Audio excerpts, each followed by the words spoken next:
The German prisoners expected another guarded work detail, yet when the truck stopped beyond the camp fence, they heard brass music, children shouting, and livestock bells, then saw tables covered with pies, tractors polished like parade machines, and American families walking freely among them, while one prisoner suddenly recognized something near the grandstand that made him step out of line and risk being shot.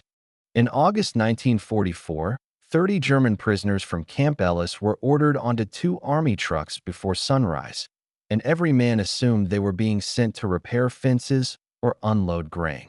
The guards gave no destination, collected every pocketknife, and warned that anyone leaving the assigned area would be treated as an escapee. The trucks crossed miles of Illinois farmland before turning toward a town decorated with flags and painted signs. As the prisoners climbed down, a marching band passed the gate. Children carried paper windmills, and farmers led cattle toward long white barns, while the Germans stared at a county fair they had only heard about from camp workers.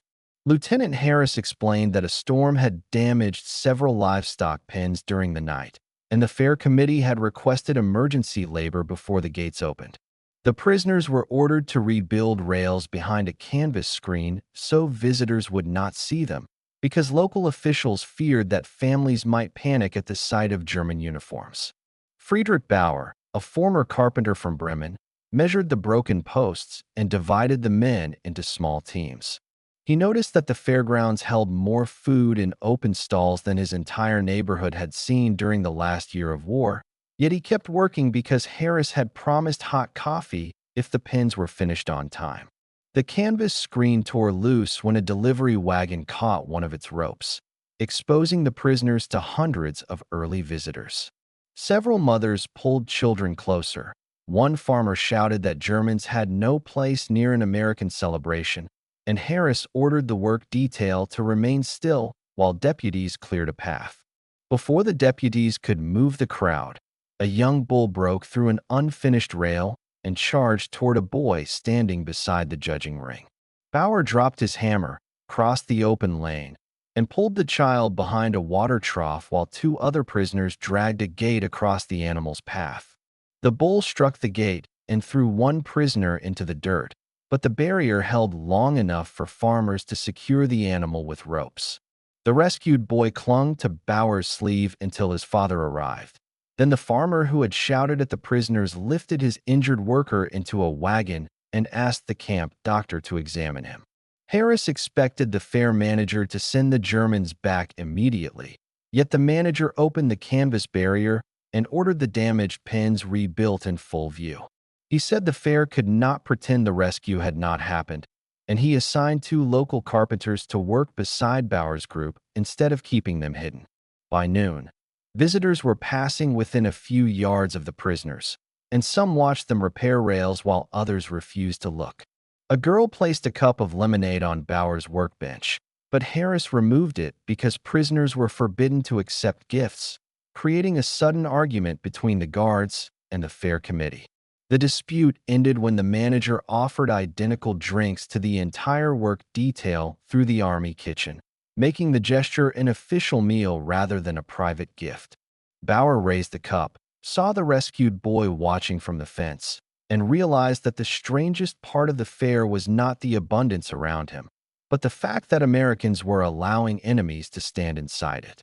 After lunch, Harris received new orders to move the prisoners behind the poultry building until the evening trucks arrived, but a delivery driver failed to appear and left dozens of exhibit crates blocking the main road.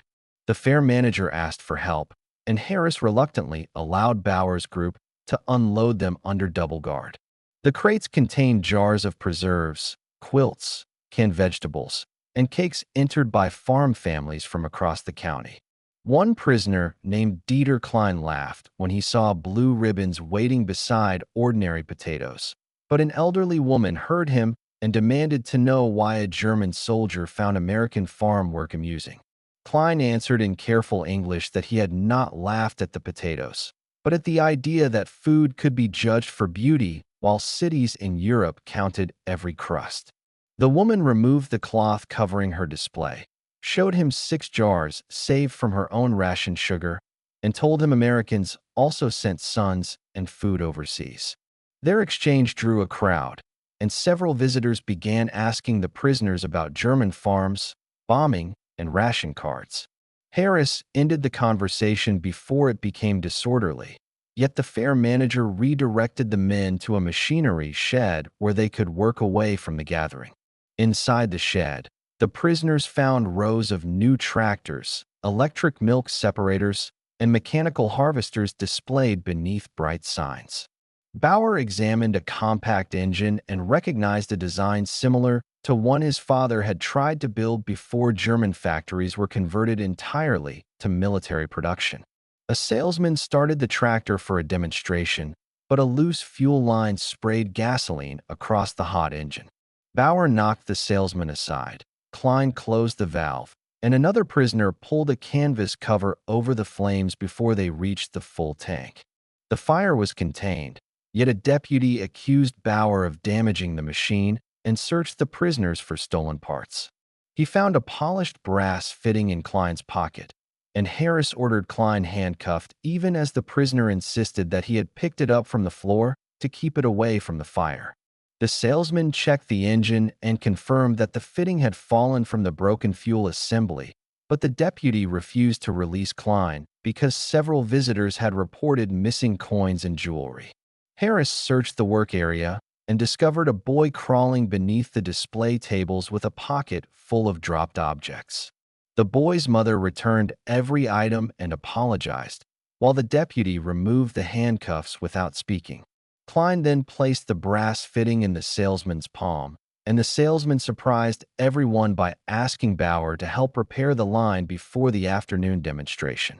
Bauer completed the repair using a strip cut from a discarded gasket, and the tractor started cleanly before a large crowd.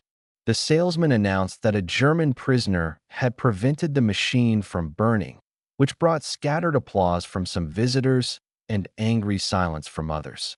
As the crowd dispersed, the elderly woman from the preserves display handed the fair manager a paper bag containing 6 prize apples for the camp hospital. Harris approved the donation, but when Bauer looked inside, he found one apple marked with a folded note warning that someone planned to free the prisoners during the evening horse race. Harris read the warning twice, sealed the note inside an evidence envelope, and ordered every prisoner counted behind the machinery shed. The number was correct, but one guard reported that a section of the outer fence had been cut near the horse barns, exactly where the work detail would pass on its way to the trucks. The lieutenant canceled the return route and moved the prisoners into a produce hall with guards at both doors. Bauer recognized the danger immediately, because an escape arranged by strangers could become a massacre if frightened men ran while armed deputies and civilians filled the grounds. Harris questioned the woman who had donated the apples, and she explained that a fair worker had slipped the note into her bag after hearing 2 men discuss German uniforms and a waiting automobile.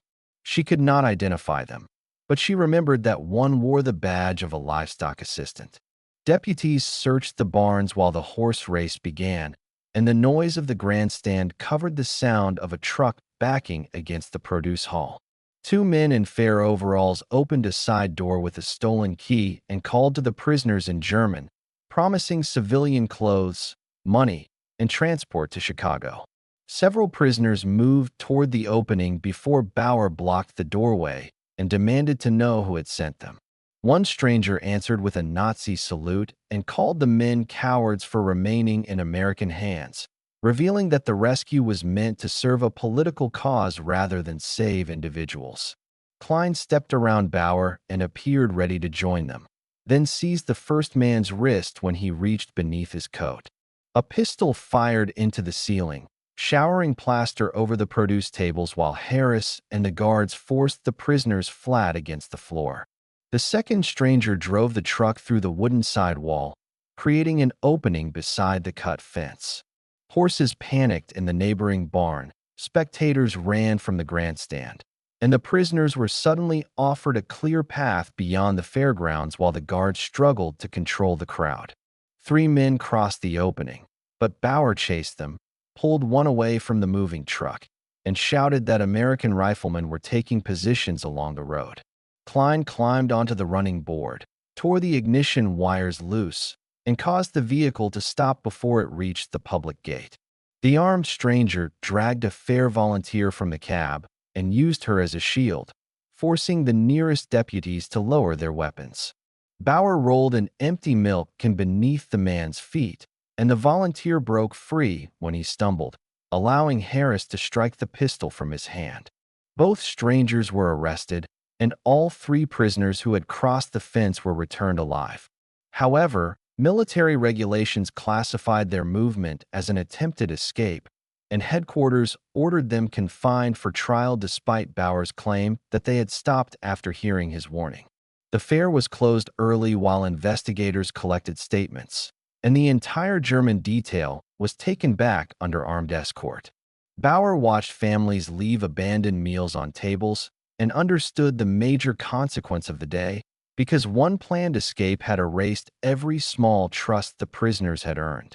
At camp, Harris received orders ending all outside work details and placing Barrack 7 under restriction.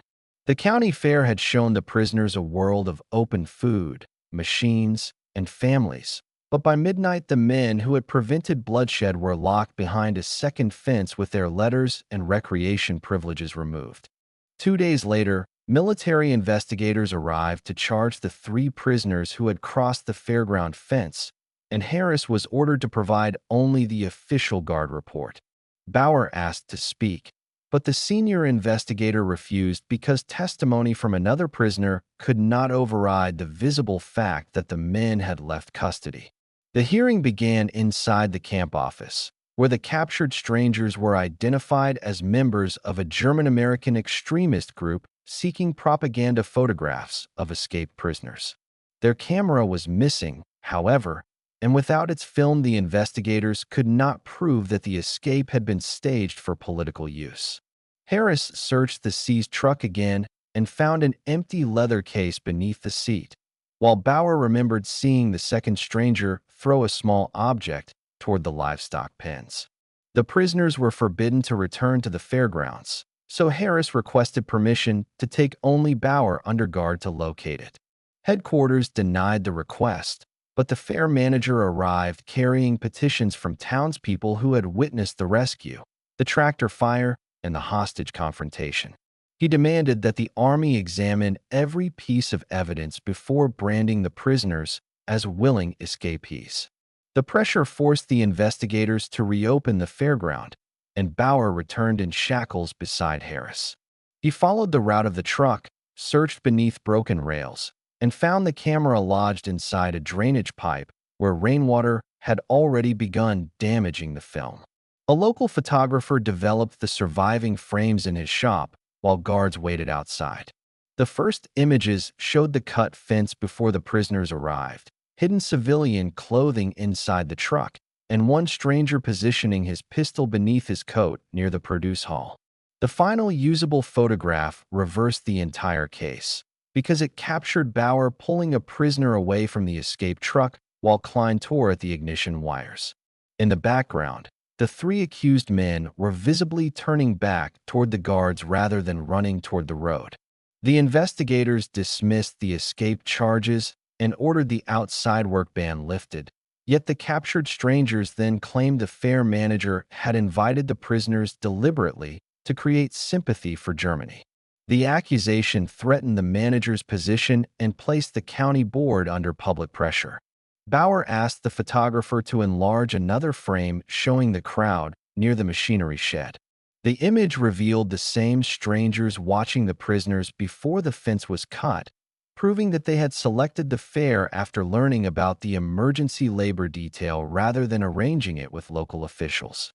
At a public meeting that evening, Harris presented the photographs, the warning note, and the repaired tractor fitting. The farmer whose son Bauer had rescued stood first, followed by the elderly woman and the fair volunteer, and each gave a separate account that matched the evidence. The county board cleared the manager and voted to send the uneaten fair food to the camp hospital instead of destroying it. More importantly, The board invited the prisoners back for the final morning under guard, not as hidden labor behind canvas, but to finish the repairs they had begun in public. When the trucks returned, the canvas barrier was gone, and a simple sign stood beside the rebuilt pen stating that the work had been completed by prisoners from Camp Ellis. Bauer understood the reversal at once, because the fare that had nearly made them appear dangerous was now preserving proof that they had chosen to prevent an escape. The final morning opened with fewer visitors, but those who entered found the German prisoners repairing the damaged produce hall beside local carpenters and army guards. Harris allowed no direct gifts, no private conversations, and no movement beyond the marked lane, yet he no longer ordered the men hidden from sight. Near noon, a farm family arrived with a small red wagon carrying the boy Bauer had saved from the bull. The child placed a broken wooden toy airplane on the workbench and asked whether Bauer could repair it before the prisoners returned to camp. Bauer examined the split wing and used a thin strip of pine left from the livestock rails. He shaped the piece with borrowed tools, fixed it beneath the fuselage, and returned the toy through Harris, who inspected it before allowing the boy to take it. The repair drew other children toward the marked lane, and the guards moved them back until the fair manager created a supervised table between the visitors and prisoners. German carpenters repaired stools, handles, and toys, while American farmers supplied wood and watched the work without crossing the military boundary. A sudden shout came from the grandstand when the elderly woman from the preserves display collapsed beside the steps. Klein reached her first, loosened the collar around her throat, and called for water while Bauer cleared a path for the county doctor. The doctor diagnosed a severe diabetic attack and asked whether anyone had sugar nearby. A prisoner opened the official lunch crate, crushed a piece of issued candy into water, and helped the woman drink until the ambulance crew arrived. The rescue changed the remaining hours, because visitors who had kept their distance began sending questions through Harris instead of whispering from the fence. One farmer asked Bauer what he had expected America to look like, and Bauer answered that he had expected factories, soldiers, and hunger hidden behind propaganda. Before the closing ceremony, the fair manager brought the prisoners to the edge of the grandstand, where the repaired tractor, the saved blue ribbon displays, and the restored toy airplane were placed in view. He did not praise Germany or excuse the war, but he stated that the county had witnessed enemy soldiers choose restraint when escape was offered and action when civilians were endangered. Harris then read a new order from headquarters restoring outside work privileges and removing the escape notation from every prisoner involved. The three men who had crossed the fence signed statements confirming that Bauer's warning had stopped them before they reached the road. The irreversible moment came when the county board added those statements, the photographs, and the witness accounts to the official fair record, ensuring that the event could not later be rewritten as either a heroic escape or a sentimental rumor. Copies were sent to the army, the local newspaper, and the prisoners' camp files. As the trucks prepared to leave, the rescued boy ran beside the fence holding the repaired airplane above his head. Bauer could not accept the toy or wave freely under guard rules, so he placed one hand over his heart while the child copied the gesture. The trucks carried the prisoners back through the same fields, but this time families stood along the road instead of turning away. Behind them, the fairground gates closed for the year, while the permanent record inside the county office preserved the day when German prisoners had seen American abundance and Americans had been forced to see the men beneath enemy uniforms. Months later, Bauer received a small envelope through the camp mail, containing a photograph of the rescued boy beside the repaired airplane and the livestock pen built by the prisoners. On the back, the child had written that the plane still flew. Bauer folded the picture into his prisoner book, then passed it around the barrack without speaking. When his name was called for repatriation after the war, he carried no ribbon or prize from the fair. Only the photograph that proved one guarded day had allowed enemies to witness each other clearly. Most people know how World War II ended. Very few know what happened inside these prison camps. Subscribe for more untold WW2 stories.